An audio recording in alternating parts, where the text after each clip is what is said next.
What is up, Sleep Tribe? Welcome to a brand new episode of the Healthy Sleep Revolution podcast. My name is Dr. Meghna Dassani. Today's episode is brought to you by Thrive Therapeutics Calming Gummies for kids as well as adults.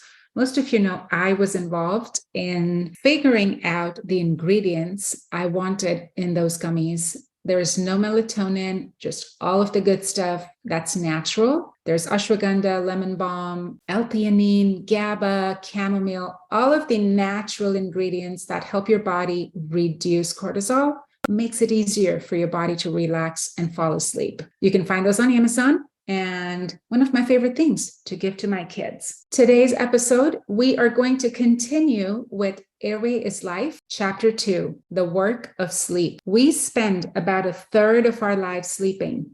So it better be doing something, right? Otherwise, instead of teaching you how to make your sleep better, this book should be teaching you how to go without sleep. Don't fear. Sleep is incredibly important for our bodies. In fact, the work of sleep is almost more important than the work we do while awake. Without sleep, we lose our ability to learn, our ability to remember, our ability to work, to move, to digest. In fact, without the work of sleep, we lose our very selves. In this chapter, we're going to dig deep into the work of sleep and what each stage of sleep does for our minds and our bodies. By the end, I hope you agree that healthy sleep is the key to a healthy life. Experimenting on sleepers. You don't know what you've got till it's gone. Have you ever had to function on minimal sleep? Maybe you were up all night with a croupy baby, but still had to go to work and care for your other kids the next day. Maybe you were a student studying for exams or working hard to meet a deadline. Perhaps you were simply up worrying, thinking about things gone wrong and unable to quiet your mind or body. Or maybe you just were having so much fun, you stayed up until near dawn. How did you feel the next day? If you're like most people, you probably felt fuzzy-headed and maybe a little sick. You may have had a burst of energy and then crashed. As the hours went on, you started nodding off, jerking awake, and trying all sorts of things to keep going. When the day ended and you could finally go to bed, it was a sweet, sweet relief. Finally, you were where you needed to be. For researchers, it's not enough to know how we feel when we don't sleep. They also want to know why we feel that way and whether skipping different stages of sleep affects how we feel and act in different ways. They're limited in the type of research they can do. You can't just keep a person up indefinitely and see what happens. They die. So instead, they devise clever experiments where they have healthy college students miss out on sleep in different ways and then see what happens to people when you deprive them of all or some of their sleep. By looking at how our minds and bodies fall apart when we don't sleep, the researchers have figured out that at least some of the ways sleep keeps us together. However, sleep research is still a young field. They're discovering more about how sleep regulates the mind and body all the time. Sleep and hormones. When you think of hormones, you probably think of puberty. We talk a lot about hormonal teens and how hormones make them less predictable, more emotional, and generally hard to live with or teach. It's true. Teen hormones can be a crazy roller coaster, but everyone has hormones all of the time. Currently, we've identified about 50 hormones in the human body, and researchers identify new hormones every few years. Hormones are the equivalent of emails that cells in one part of the body send to other parts. They tell different organs how to react to changes in your environment. For example, insulin is a hormone that regulates blood sugar. It's actually one of 16 that control blood sugar regulation. It's released from the pancreas when blood sugar rises, and it tells the cells in other parts of the body to start taking sugar out of the blood and either store it or use it to make energy. Insulin doesn't move the sugar out of the blood. Different chemicals do that. But it tells the cells, sugar is coming, let it in. Each of the hormones in your body sends different messages, and these hormones work day and night. Sleeping changes which hormones are being produced and how various cells react. Without this part of your daily cycle, your hormones will go haywire, even worse than they do in teenagers. Your organs won't function correctly and you'll get sick very quickly. So what are the biggest ways sleep changes your hormones and why do they matter? Growth hormone. A toddler is suddenly very hungry and very tired. The normally perky kid has been sleeping all the time for the last 2 days. Young parents wonder if their baby is sick. He doesn't have a fever after all. And grandma volunteers. I bet he's going through a growth spurt. And after a few days, the kid is bigger. And suddenly his shoes no longer fit. What happened here? Growth hormone, which tells the cells to divide and heal, is released during sleep, and especially during the slow wave sleep early in the night. This is the mechanism behind restorative sleep. During deep sleep, the body releases growth hormone, and new cells are made while old cells are repaired. So kids with a lot of growing to do need to do a lot of sleeping, and they sleep more when they're growing more. What about adults? Well, we don't need to grow, but we need growth hormone to repair our damaged tissue. All day long, our body endures wear and tear. During slow wave sleep, the anterior pituitary gland releases growth hormone. The hormone circulates with our blood and it helps our body. It helps keep blood sugar level as we sleep. It helps repair damaged cells or encourage cell replication, break down fat, build new muscle. These are all essential functions if we want to wake up rested, healed, and full of energy to face the day. Cortisol. Cortisol is a get up and go hormone. It is released by the adrenal gland and regulates many body functions throughout the day. Our circadian rhythms influence it, and it tends to be higher in the morning and lower at bedtime. Cortisol is also a stress hormone. When we are in danger, it triggers the physical changes associated with fight or flight. It raises our blood sugar so that cells have the energy they need for a quick escape or for difficult thinking.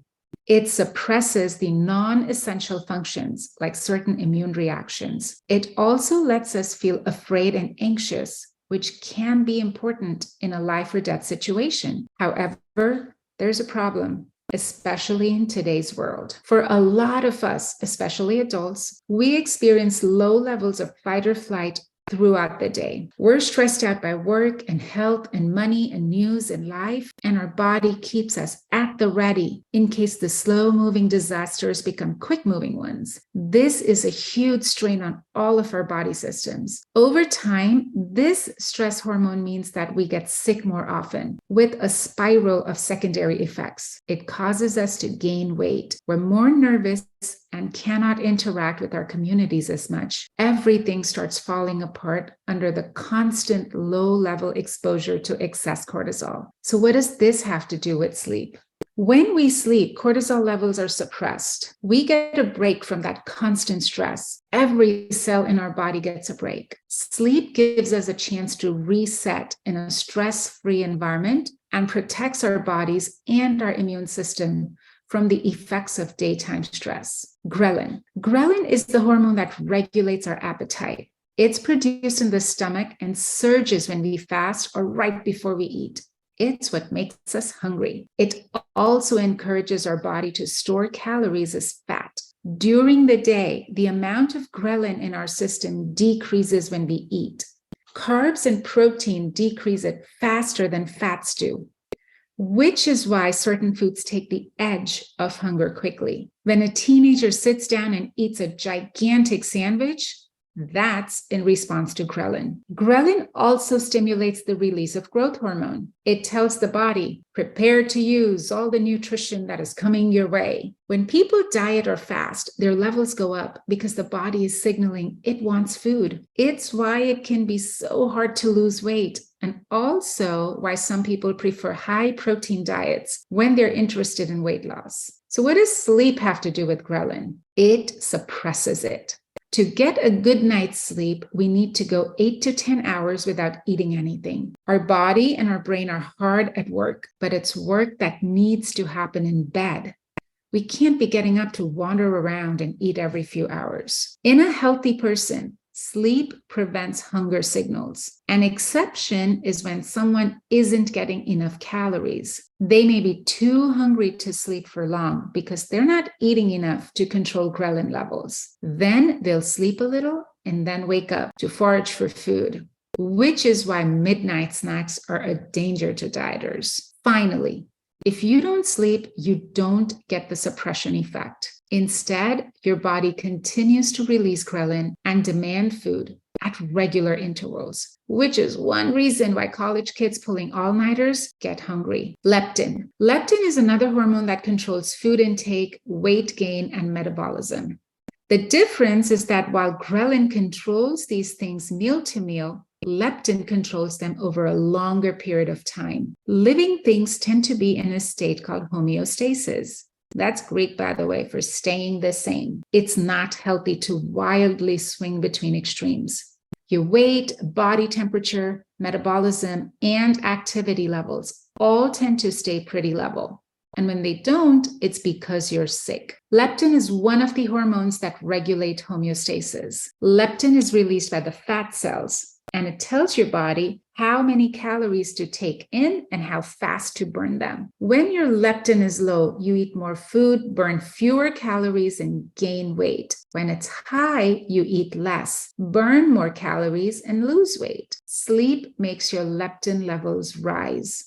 You're not hungry overnight, and your body has permission to burn the calories it needs to do the work of sleep. What happens to hormones when you don't sleep? Becky came to my practice because she was grinding her teeth at night and wanted to stop. When we took her medical history, we found out that she snored and she felt tired and fuzzy all the time.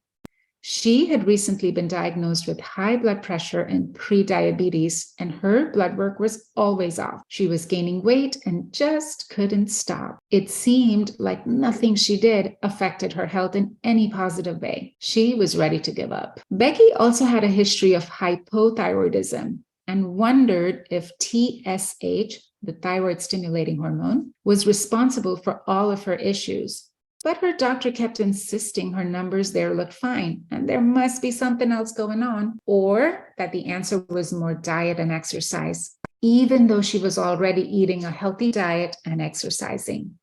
What she didn't realize was that she was showing all the signs of someone whose hormones were out of whack from a lack of good, restful sleep. We got her a referral for a sleep study, and it turned out she had OSA.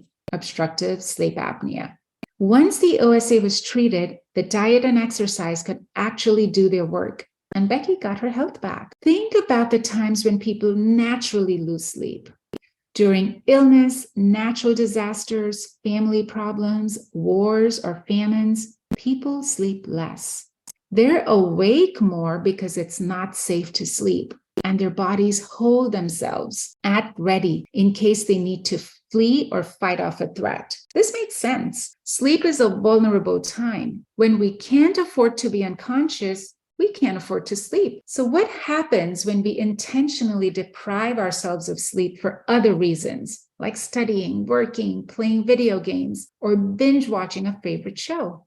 The processes that control our hormones aren't fine-tuned enough to track why we're not sleeping. If we aren't getting a full night's sleep, our body goes into disaster preparation mode. Instead of healing and growing, we're focused on preparing for an imminent disaster. Cortisol rises, raising our blood sugar so we have energy handy. Growth hormone levels drop. Now is not the time to rest and repair. It's time to run. Ghrelin rises. Better eat now, because who knows when you'll be able to eat again. You might be fleeing armies or scavenging for scarce resources soon after all. Leptin drops. It's time to eat more and to burn calories more slowly. There may be a long journey ahead. These changes make sense when you look at the long sweep of human history. But what happens when you're living a comfortable 21st century life, only skipping on sleep because you wanted to see what your favorite characters are up to? Well, we'll go into this more later. But for now, I want to leave you with a few thoughts. If good sleep is necessary to keep my body healthy and my hormones balanced, what am I doing to myself when I don't get a good night's rest? What are my family members doing to themselves? If I could change one thing about our sleep habits right now, what would it be? This is just the work of sleep on your hormones, but there is another huge task that sleep completes each night. Sleep works on our brains and helps make us the people we are. How sleep builds our brains. Mike's mom was at her wit's end.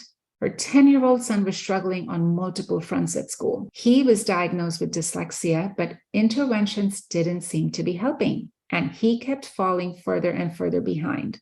He couldn't focus on his work. He wasn't able to memorize information. He seemed to have trouble processing when people talked to him, and his emotions were all up and down and all over the place. As a result, he was always in trouble and was starting to think of himself as a bad kid. After screening, we sent him for an evaluation with the ENT.